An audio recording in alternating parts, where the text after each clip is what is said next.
तो हमारे इस यूट्यूब चैनल पे डियर कैसे हैं आप लोग। आई होप आप लोग अच्छे होंगे।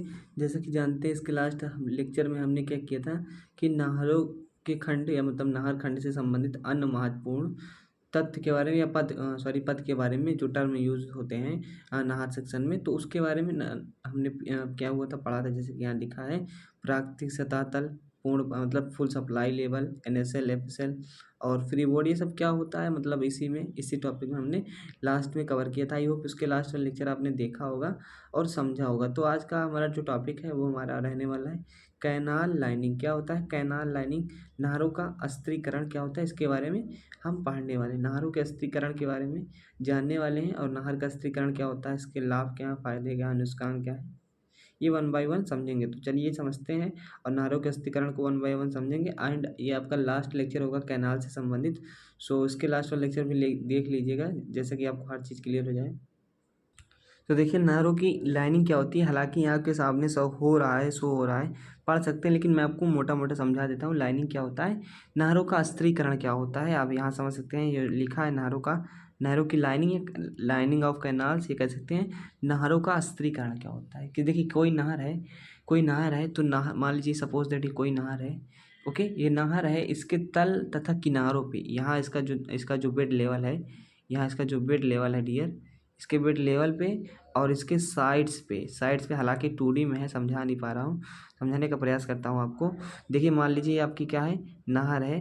आप नहर कैसी भी हो, उसका क्रॉस सेक्शन कैसा भी हो, तो उसके क्या है, उसके तल पे तथा इसके किनारों पे, उसके तल पे तथा उसके क्या हो, किनारों पे क्या करते हैं, जब हम उसके तल तथा किनारों पे किसी मजबूत पदार्थ या अपारगम्य पदार्थ से, इम्परमेबल पदार्थ से, जिससे क्या होता है पानी का रिसन हो पाए, ऐसा पदार्थ कोई हो, क्या करते हैं, इसके लेपन कर देते हैं। मतलब अब लेपन का मतलब समझ सकते हैं कि इसके तल या इसके साइड पे लेपन कर देते हैं, जिससे क्या होता है रिसन, लीकेज ये सब नहीं होती। मतलब कि जो पानी का वेस्टेज होता है, जैसा पानी लीक करता है वो सब नहीं होता, उसमें पानी का रिसन नहीं होता, कटाव नहीं होता, इससे नहरों का कटाव रुकता है। वही हमारा क्या हो जाता है, वही हमारा डियर क्या हो जाता है, नहरों की लाइनिंग हो जाती है। जाहिर सी बात है, समझ में आया होगा कि किसी नहर के तल के किनारे तथा तल पे, तल या ये है इसका बेड लेवल और साइड से हैं इसके किनारे पर क्या होता है, किसी मजबूत पदार्थ से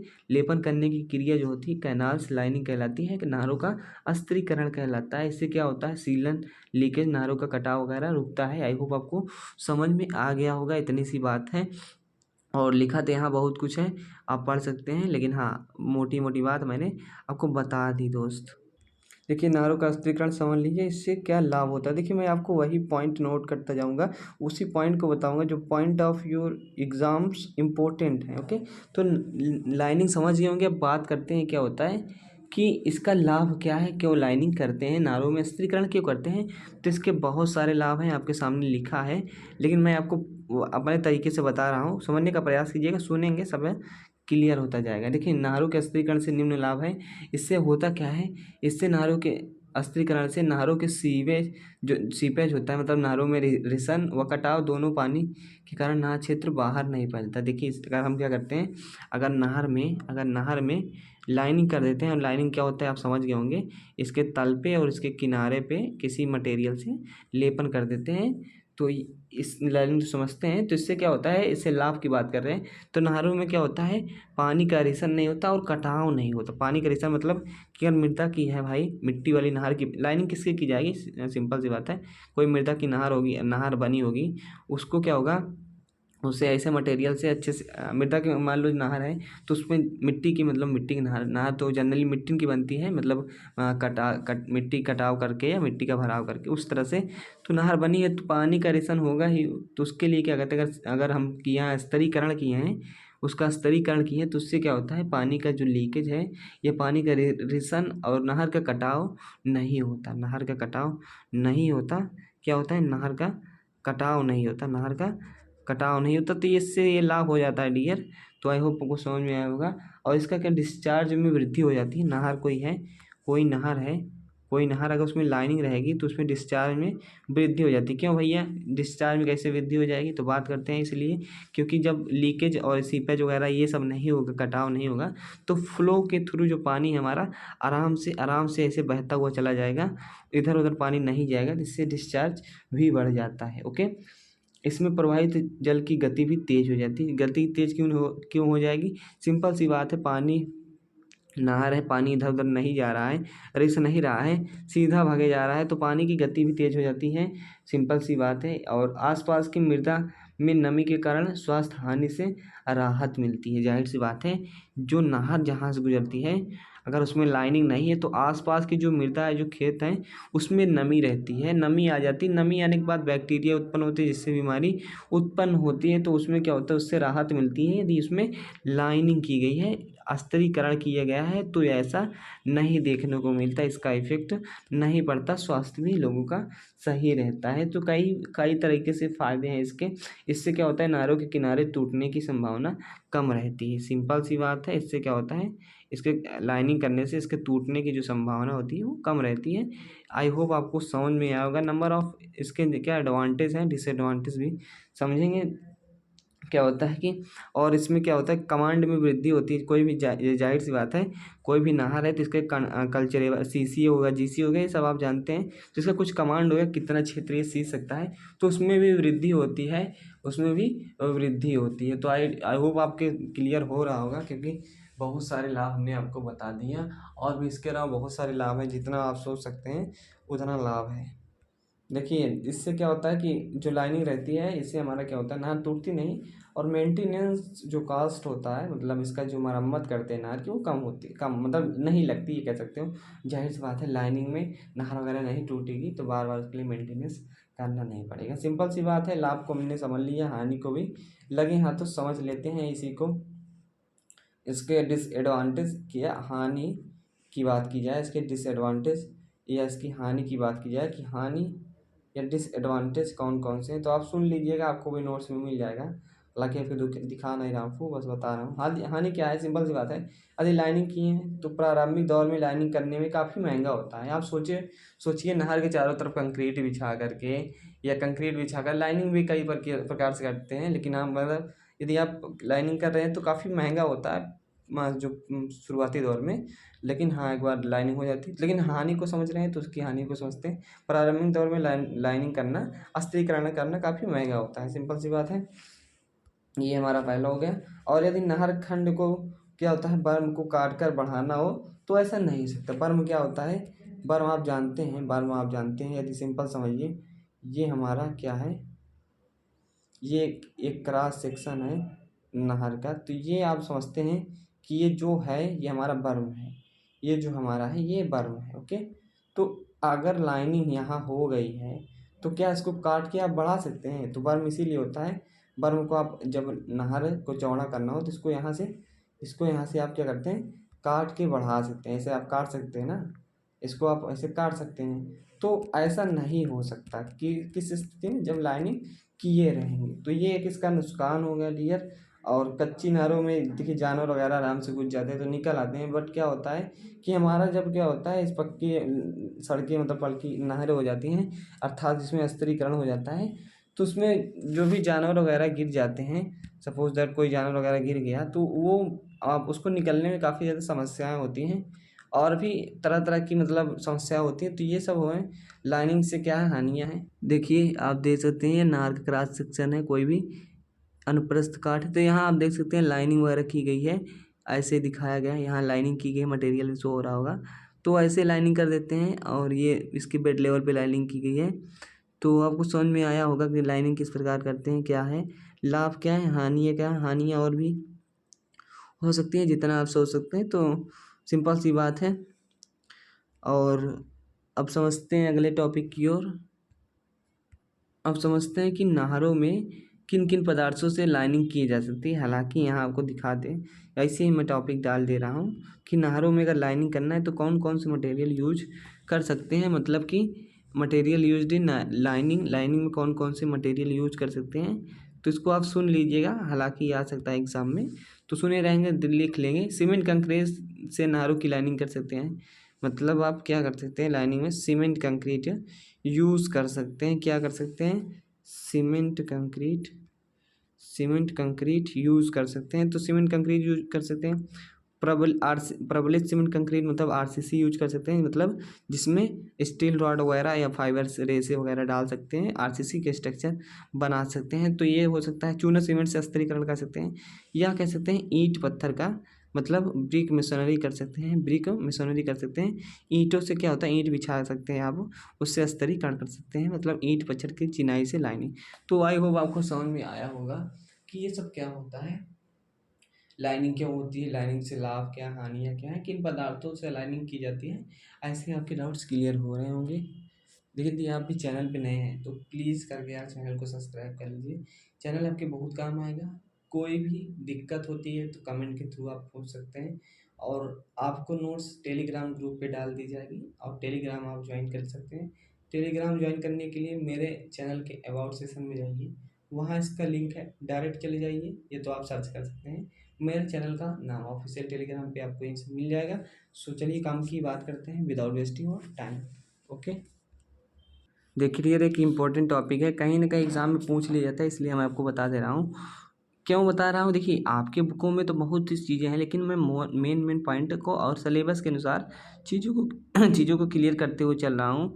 तो एग्ज़ाम में आने वाला टॉपिक जो है हमारा कंक्रीट एवं ईंट लाइनिंग की कंपेयर कीजिए, ये सीधे क्वेश्चन आपके एग्ज़ाम में पूछ सकता है। तो ये जो हमने इसका क्वेश्चन है कि कंक्रीट और ईंट की लाइनिंग में तुलना, ये हमने आज इसको क्लियर करने वाले हैं। तो आप समझ सकते हैं क्या क्या है, यहाँ लिखा है, आप भी पढ़ सकते हैं। देखिए ईंट और कंक्रीट को ऐसे समझते हैं, लाइनिंग करने के क्या लाभ हानि है। देखिए इसकी निर्माण लागत अधिक होती है, किसकी, भाई कंक्रीट और। लेकिन सिंपल सी बात है, इतना आप समझदार हैं, कंक्रीटिंग करेंगे लाइनिंग में तो पैसा ज़्यादा लगेगा। इसका निर्माण लागत कम है, सिंपल सी बात है, क्योंकि इसका कोई लचक नहीं होता, फ्लेक्सिबिलिटी नहीं होती। मतलब आपने मान ली लाइनिंग कर दी तो उसको तोड़ फोड़ नहीं कर सकते, फेर बदल नहीं कर सकते, थोड़ी लचक होती है इसमें। लाइनिंग लाइनिंग आसानी से होती है। ये कह सकते हैं कि लाइनिंग में टूट फूट कम होती है। जाहिर सी बात है, आप वो कंक्रीट की लाइनिंग करेंगे तो उसको थोड़ा चेंज नहीं कर सकते, फ्लेक्सिबिलिटी नहीं होती। ईंट है, ईंट की लाइनिंग किए हैं, ईंट की लाइनिंग किए हैं तो ईंट को फेरबदल कर सकते हैं, निकाल सकते हैं एक स्थान से दूसरे स्थान तक कर सकते हैं। बट क्या होता है, लाइनिंग में टूट फूट होने पर मरम्मत आसान नहीं होती, सिंपल सी बात है। जब ईंट ईंट से रहता है तो मरम्मत आसान होता है, बट कंक्रीटिंग में टूट फूट हो जाती है तो उसकी क्या होती है, लाइनिंग में मरम्मत आसान होती है, जबकि इसमें टूट फूट होने पर भी मरम्मत आसान होता है। तो इतना आप समझ सकते हैं ईंट और कंक्रीट के बारे में, लाइनिंग करने के बारे में। इसमें गुणवत्ता नियंत्रण के लिए मिलावे पर श्रेणीकरण अनुपात ही है, मतलब इसमें कह सकते हो कि सभी चीज़ों पर विशेष ध्यान दिया जाता है, क्योंकि कंक्रीट की बनती है तो कंक्रीट की ग्रेड, कंक्रीट की क्वालिटी, वाटर सीमेंट रेशियो, उसका सभी मतलब जो भी ग्रेड, जो भी चीज़ें यूज हो रही मटेरियल में, उसको ध्यान में रखा जाता है। क्योंकि कंक्रीट समझते हैं, कंक्रीट के बारे में ध्यान नहीं रखेंगे तो उसकी क्या होते हैं, उसमें एक से एक दोष पाए जाते हैं, वर्कबिलिटी ख़राब हो जाएगी, सेरीगेशन आएगा, प्लेटिंग, तो स्ट्रेंथ भी प्रभावित होती है ये। और इसमें क्या होता है कि इसकी गुणवत्ता नियंत्रण कोई विशेष आवश्यकता नहीं होती, एक साधारण मिस्त्री में ऐसा आप समझ सकते हैं, एक साधारण मिस्त्री इसको बना सकता है। जबकि इसमें कोई टेक्निकल बंदा, कोई टेक्निकल आदमी चाहिए, टेक्निकल मतलब पढ़ा लिखा समझदार इंजीनियर चाहिए। तो और इसका क्या होता है, रुक्षता गुणांक, रुक्षता है रफनेस कोफिशिएंट जो होता है अधिक होता है, आप समझ सकते हैं, क्योंकि उसकी सरफेस, कंक्रीट की सरफेस और इसकी सरफेस को समझ सकते हैं। इसकी सतह चिकनी होती है, रुक्षता गुणांक क्या होता है, इसकी सतह चिकनी होती है, रुक्षता गुणांक भी कम होता है।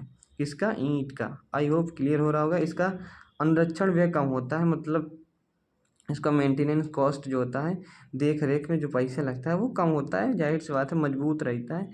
तो और इसका अनुरक्षण व्यय अधिक होता है, क्लियर है। और यह लाइनिंग अधिक टिकाऊ होती है, टिकाऊ होगी भाई क्योंकि कंक्रीट की है। और यह लाइनिंग क्या होती है, अपेक्षाकृत कम टिकाऊ होती है भी है, बट कम होती। तो ये सब मतलब आप दे सकते हैं। इसकी जल वेदता मतलब अपारगम्यता, इम्परमिलिटी है, उसका गुण जो है वो अच्छा खासा है, पानी ऐसे आसानी से पार नहीं हो सकता। जबकि क्या होता है, वाटर थिकनेस मतलब पानी से आसानी से पास हो सकता है। तो ये सब चीज़ें हैं, और भी कई तरीके से इसको कंपेयर कर सकते हैं। ये सस्ता होता है, महंगा होता है, जैसे कि लिखा था इसमें। इसकी एज अच्छी होती है, उसकी एज कम होती है। बनाना आसान होता है, बनाना आसान नहीं होता। तो जहाँ तक है ये सब चीज़ें क्लियर हैं डियर, आप पढ़ लीजिएगा, क्योंकि आता है इसीलिए मैंने इसको थोड़ा इसको बताया आपको। अब पढ़ेंगे अगला टॉपिक, नारों का विच्छेदन टूटना। इट मीन्स कि ब्रीचिंग ऑफ कैनाल्स क्या है। ब्रीचिंग ऑफ कैनाल्स क्या है, इसको पढ़ेंगे कि होता क्या है। नहरों में जब अधिक जल भराव हो जाता है, इतना आप समझ सकते हैं नहर कैसे टूटती है। कि जब नहर में क्या होता है, ओवरफ्लो हो जाता है, ज़्यादा पानी हो जाता है, ज़्यादा प्रेशर हो जाता है इसके साइड, तो क्या होता है, या अन्य कारणों से भी नहरों में तटबंध में दरारें आ जाती हैं। इसके जो तटबंध हैं, इसके जो एम्बैंकमेंट है, इसमें क्रैक्स डेवलप हो जाते हैं। क्रैक्स डेवलप हो जाते हैं तो उससे क्या होता है कि नहर टूट जाती है, ब्रीचिंग हो जाती है नहर में। तो वही चीज़ें हैं, नहरों का टूटना यही है। यहाँ भी लिखा है कि जब नहर कटाव में होती है तो जो है नहर जब कटाव में होती है तो टूटने की संभावना दरारें कम रहती है। सिंपल सी बात है, ये नहर कटाव में रहेगी तो कैसा रहेगा, ये देखिए NaCl ये रहेगा और ये आपका नहर रहेगा। तो इसके चारों तरफ तो ऐसे ही नहर अंदर है, गड्ढे में है, तो नहर टूटेगी कैसे, क्योंकि इसके चारों तरफ मिट्टी मिट्टी है। नहर कम संभावना रहता है। लेकिन होता क्या है, जब हम नहर क्या करते हैं, परंतु जब भराव में फुली फिलिंग होती है नहर, फुली फिलिंग और फुली कटिंग याद रखने का मैंने तरीका बताया है, इसके लास्ट वाले लेक्चर में दिया, उसको देखे होंगे तो आपको क्लियर हो रहा होगा। देखिए फुली फिलिंग क्या होती है, ये हमारा NaCl हो गया, नॉर्मल सरफेस लेवल, और हमारे कुछ इस प्रकार से जब नहर बनी रहती है, मतलब नहर जो ग्राउंड लेवल है उससे ऊपर रहती है, उसका बेड भी ऊपर रहता है, तो इस अवस्था में नहर टूटने का डर रहता है।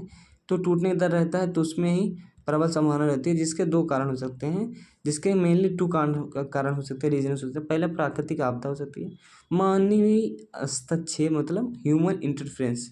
सिंपल सी बात है भाई, प्राकृतिक कारणों के कारण नहर टूट सकती है। वो भी किस कंडीशन में टूट सकती है, जब वो फुली फिलिंग अवस्था में हो, कटिंग में नहीं, क्योंकि उसमें कम चांसेस रहते हैं। फुली फिलिंग में पूर्ण भराव में रहता है तो उसमें ज़्यादा चांस रहते हैं, ये आप भी समझ सकते हैं।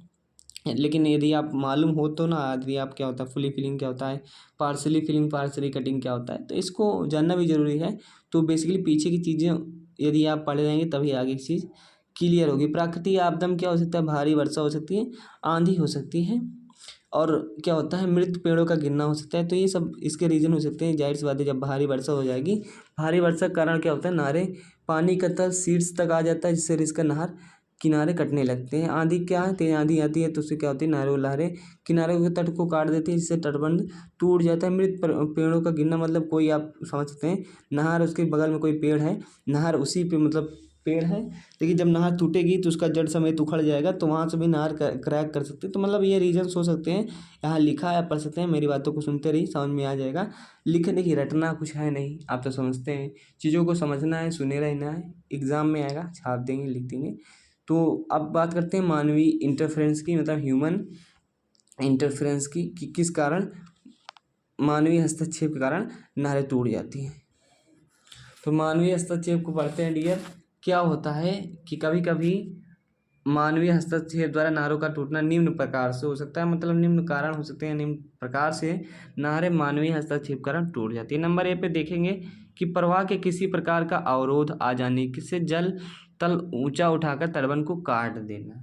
जाहिर सी बात है, प्रवाह के किसी प्रकार का अवरोध आ जाने से जल तल उठकर तटबंध को काट देता है। जाहिर सी बात है, मान लीजिए फ्लो हो रहा है नहर में, क्या है, नहर में फ्लो हो रहा है, इसे समझिएगा, ये नहर है, ये क्या है हमारी, ये हमारी नहर है, इसको काट देते हैं। ये हमारी नहर है भाई, ये पानी आराम से जा रहा है, लेकिन हुआ क्या कि नहर में पानी जा रहा है, लेकिन इसमें क्या हुआ, कोई बैरियर कोई रुकावट आ गई, तो इससे जल स्तर पीछे का बढ़ता जाएगा तो साइड से तो इसको काट देगा। तो ये इंटरफेरेंस मानवीय हस्तक्षेप कारण मान लीजिए कोई इसमें आ जाता है, कोई रुकावट आ जाती है, तो उसके कारण भी हमारा नहर टूट सकता है, नहर में ब्रीचिंग हो सकती है। जब क्या होता है, लोग अपने खेत में शीर्ष तथा अधिक पानी देने के लिए नहरों किनारे को काट देते हैं। सिंपल सी बात है कि नहर अपने जो लोग होते हैं, कुछ लोग होते हैं, नहर से पानी लेने के लिए, नहर से जल्दी पानी लेने के लिए, मान लीजिए नहर से जल्दी पानी लेने के लिए खेतों में अपने मोगा जो होता है, आउटलेट जो होता है, उसकी साइज़ को बढ़ा देते हैं और उसको काट देते हैं, तो जिससे क्या होता है हमारा, जिससे नहरें टूट सकती हैं, नहरें टूट जाती हैं। और क्या होता है, भैंस, पेड़ पौधे, भेड़ों के झुंड में नहर सीधा पार करते हैं। ज़ाहिर सी बात है, कभी कभी क्या होता है, नहरों से सीधे सीधे भैंस, भेड़ के बड़े बड़े झुंड जाते हैं जो उसको पार करते हैं। तो ऐसी स्थिति में क्या होती है, नहरें नहरें टूट जाती हैं। तो और ये सब भी कारण हो सकते हैं। और चूहों द्वारा नहर के तटबंध में छिद्र करके, तो इससे भी नहरें टूट सकती हैं। नहरों के किनारे मिट्टी की क्या होते हैं, मान लीजिए जो हम उसका एम्बैंकमेंट बना है, तो उस एम्बैंकमेंट को भी कुछ लोग क्या होते हैं, आप गाँव वगैरह में देखे होंगे, नहर के तटबंध को भी काट काट के माटी ले जाते हैं। तो वो तटबंध जब काटोगे तो पानी का दबाव ज़्यादा होगा तो नहर टूट जाएगी। सिंपल सी बात है, मतलब बहुत से रीज़न हो सकते हैं नहर टूटने के। और जो गाँव से बिलोंग करता है वो तो कई रीज़न बता सकता है। नंबर ऑफ़ इसके रीजंस भी लिखे हैं, आप पढ़ सकते हैं। तो नहरों में विच्छेद से बचाव के उपाय को पढ़ते हैं, क्योंकि नहर नहर आई, नहर पानी बहा, नहर में क्या हुआ, नहर टूटी, तो उसको रोकने के लिए भी एक जुगाड़ करना पड़ेगा, इंतजाम करना पड़ेगा। तो इसको समझते हैं। देखिए, टूटी नहरों को पाटना, टूटी नहरों को मतलब क्लोजिंग ऑफ कैनाल्स, ब्रीचेस, जो भी नहरें टूटी हैं उसको कैसे पाटा जाए। तो नहर टूटने के पश्चात सूचना मिलने पर नहरों को तुरंत पाटने की आवश्यकता होती है। तो सिंपल सी बात है, इसमें यदि छोटी नहर है या बड़ी नहर है तो इनके लिए, दोनों के लिए अलग अलग जुगाड़ करना पड़ेगा। सपोज दैट छोटी नहर है, कोई रजवाहा है, कोई छोटी नहर है, 3 नहरों को बिना बंद किए भी बांटा जा सकता है। क्योंकि इसमें क्या होता है, छोटी नहर है, आप देखे होंगे गाँव में कभी कभी पानी बहता रहता है, नहर टूट जाती है, तो भी इसको क्या कहते हैं, इसमें मिट्टी का भराव वगैरह करके, इसमें क्या होता है, बोरियों में मिट्टी डाल वगैरह करके इसको बंद कर देते हैं। लेकिन वहीं बड़ी नहर जो होती है, यदि वो टूट जाती है, बड़ी नहरों का जो पाटना होता है, उसके लिए क्या करते हैं, उसके लिए सर्वप्रथम हम नहर को ही, नहर का जो मेन हेडवर्क है, जहाँ जहाँ से पानी आ रहा है, तो उसको क्या करते हैं, सबसे पहले हम बंद कर देते हैं। जहाँ से पानी आ रहा है वहाँ से बंद कर देते हैं, तो अपने आप पानी का जलस्तर नीचे होता जाएगा। अब देन आफ्टर जब नहर सूखेगी या नहर में जलस्तर कम होगा, तब उसको बांटेंगे। तो इसमें क्या होता है, मिट्टी काट कर बोरियों में भरते हैं और बोरियां भर भर के क्या करते हैं, नहरों जहाँ कट्टी रहती है वहाँ डाल देते हैं। तो इस तरीके से जो बड़ी नहर रहती है वो सिंपली क्या होती है, हमारी झाड़ियाँ, लकड़ी के पटरे वगैरह डाल देते हैं जहाँ मिट्टी कट्टी रहती है। यहाँ लिखा है, मैं बोल रहा हूँ, मेरी बातों को सुनने का प्रयास कीजिएगा, लिखा तो बहुत कुछ है। लेकिन नहर जब टूट जाती है, बड़ी वाली नहर, जब बड़ी वाली नहर टूट जाती है, तब क्या करते हैं, उसमें बड़ी बड़ी बल्ली, बोरी वगैरह डाल के, उसमें मिट्टी वगैरह अधिक मात्रा में डाल करके उसको क्या करते हैं, हम पाट देते हैं। सबसे पहले मेन चीज़ यही है कि सबसे पहले जहाँ से पानी आ रहा है हाइड्रोरेगुलेटर को, वहाँ से उसको ऑफ कर देते हैं पानी। अब नहर में और पानी ना आ पाए, जिससे नहर आसानी से जलस्तर नीचे हो जाए और अन्य तरीक़ों से हम नहर को पार सकते हैं। तो ये सब चीज़ें रही आपकी। अगला टॉपिक को लगे हाथ क्लियर कर लेते हैं। लाइनिंग रहित नहर की मरम्मत, मतलब maintenance of unlined canal. Lined canal है तो थोड़ा मेंटेनेंस कम आएगा, आराम से पानी बह जाएगा, सीपेज वगैरह कम होती है, जैसे कि बताया हूँ।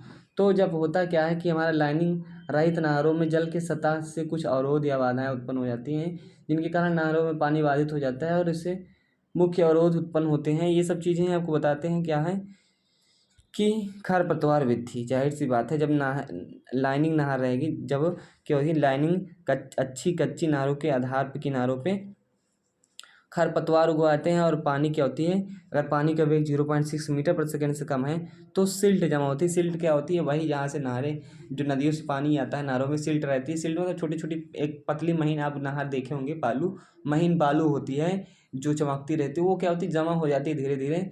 तो नहर का वेग कम रहेगा तो ऐसा होता है। और क्या होता है, नहर खरपतवार वृद्धि हो जाती है। तो ये सब रीजन है। और रिसल में हानि होती है, सीपेज लॉसेस होते हैं। अब सीपेज क्या होता है, सीपेज लॉस क्या होता है, इसके देखिए, नहर के तटबंध की पारगम्यता अधिक होती है। जाहिर सी बात है, लाइन कैनाल है तो उसकी पारगम्यता अधिक रहेगी, भाई पानी आराम से आसपास हो जाएगा। अधिक होने पर जो है काफ़ी पानी रिस्क कर क्या होता है, नष्ट हो जाता है, जिसके कारण आसपास के क्या होता है, जिसके कारण आसपास के क्षेत्र जलग्रस्त हो जाते हैं, जिससे उनसे समस्या उत्पन्न होती है। निदान पाने के लिए दो उपाय करते हैं। सिंपली कौन से उपाय करते हैं कि नहरों के किनारे पारगम्यता को कम करके, मतलब इम्परमेबिलिटी को कम करके, और नहर की लाइनिंग करके, लाइनिंग कर देंगे तो सब बवाल ही खत्म हो जाएगा। तो पारगम्यता कम करने के लिए क्या होता है, नहर के तटबंध पर लंबाई की दिशा में गहरी खाई या नरम मृदा बाहर निकालकर इसी मृदा पर 5 से 10 सेंटीमीटर मोटी परत बिछा देते हैं, अच्छी तरह से कुटाई वगैरह कर देते हैं। तो ये होता है, ये तो आप पढ़ सकते हैं कि कुटाई वगैरह करके क्या होता है, जिससे पानी का आसानी से रेशन ना हो सके। और चूहे के छिद्र व भराव को भरना, मतलब जो चूहा है, जो रैट है, उसके मतलब जो हाउस है उसके दरारों को बनना। इसमें क्या होता है, इसमें करते हैं कि हम चूहे के छिद्र को दरारों से पानी रिसकर बाहर निकलने लगता है, इसे शीघ्र ही बंद किया जाना चाहिए। किनारों को काट सकता है, तो इससे जब चूहे के जो घर होते हैं, जो छिद्र होते हैं, उसे बंद कर देंगे तो सर्वप्रथम नहर का पानी बंद कर देते हैं। इसको बंद करने के लिए क्या होता है, नहर का पानी बंद करेंगे, फिर छिद्र में प्रवेश करने वाली क्या होती है, खूंटी गाड़ के उसकी ठुकाई कर देते हैं, कुटाई कर देते हैं, तो छिद्र भी बंद हो जाते हैं। जिससे क्या होता है, हमारा जो लाइनिंग विदाउट लाइनिंग नहर है उसकी मरम्मत हो जाती है। ये सब आई होप आपको समझ में आ रहा होगा। जो ऑनलाइन कैनाल है तो उसके लिए ये सब जुगाड़ कर सकते हैं, उसके लिए मरम्मत करने के लिए। ओके, नहर में सिल्टिंग को रोकना, जहाँ हेड रेगुलेटर है यहाँ से पानी सिल्ट के साथ भी आ जाता है, तो इसे रोकने के लिए नहर सीट्स पे, देखिए नहरों में सिल्टिंग रोकने के लिए क्या होता है, नहर सीट्स पे व हेड रेगुलेटर से जहाँ से पानी निकल रहा होता है के साथ सिल्ट आ जाती है, तो इसे रोकने के लिए क्या करते हैं, इसे रोकने के लिए नहर सीट्स पे सिल्ट एक्सक्लूडर तथा आगे सिल्ट इंजेक्टर लगा देते हैं। तो इसके बाद भी नहर में काफ़ी सिल्ट पानी आ जाता है, पानी के साथ सिल्ट आ जाती है, तो इसके फलस्वरूप नहर काट कम हो जाता है। जाहिर सी बात है, सिल्टिंग हो गई तो नहर काट क्या होता है, कम हो जाता है, तथा यहाँ लिखा है, आप पढ़ सकते हैं, तथा जल ऊपर उठ जाता है। और जाहिर सी बात है भाई, उसका जो है लेवल कम होगा तो मतलब नहर भर जाएगी, तो पानी जो बहेगा वो ऊपर से बहेगा। इसे नहर के किनारे से ऊपर बहना प्रारंभ हो जाता है। इसे किनारों पे काटे कर मतलब दरारें आ जाती है। इसे रोकने के लिए निम्न उपाय कर सकते हैं। नहरों में पानी का वेग बढ़ाकर सिल्टिंग कम की जाती है। जाहिर सी बात है, पानी का वेग बढ़ेगा तो सिल्टिंग नहीं होगी। सिल्टिंग क्या है, वही नहर की तली में जो हमारी क्या होती है, बालू वगैरह जम जाती है, जो भी वो क्या होती है, सिल्टिंग होती है। नहरों को बंद करके मजदूरों द्वारा ड्रेजर कर दिया जाता है, द्वारा सिल्ट खोद निकाल देनी चाहिए। जाहिर सी बात, समय समय पे सिल्टिंग जो हुई रहती है उसको निकाल देना चाहिए। तो ये सब रीजन हो सकते हैं नहर किनारों पे ऊपरी प्रवाह को रोकना। यदि ऐसा हो रहा है ऑनलाइन कैनाल में तो उसकी मरम्मत के लिए क्या होता है कि अत्यधिक वर्षा से नहर से पानी अधिक होता है, छोड़ने के लिए क्या होता है, हम क्या करते हैं कि अत्यधिक वर्षा से नहर शीर्ष से अधिक पानी छोड़ने से अत्यधिक जब मोगे बंद हो जाते हैं तो भारी पेड़ टूटकर नहर में गिर जाने से, रजवाहों में भैंस के बैठ जाने से, मतलब आप समझ सकते हैं, आदि कारणों से नहर जल उठ जाता है। सिंपल सी बात है, आधा होगी आगे तो पानी आगे बढ़ेगा, नहीं तो जल स्तर बढ़ेगा।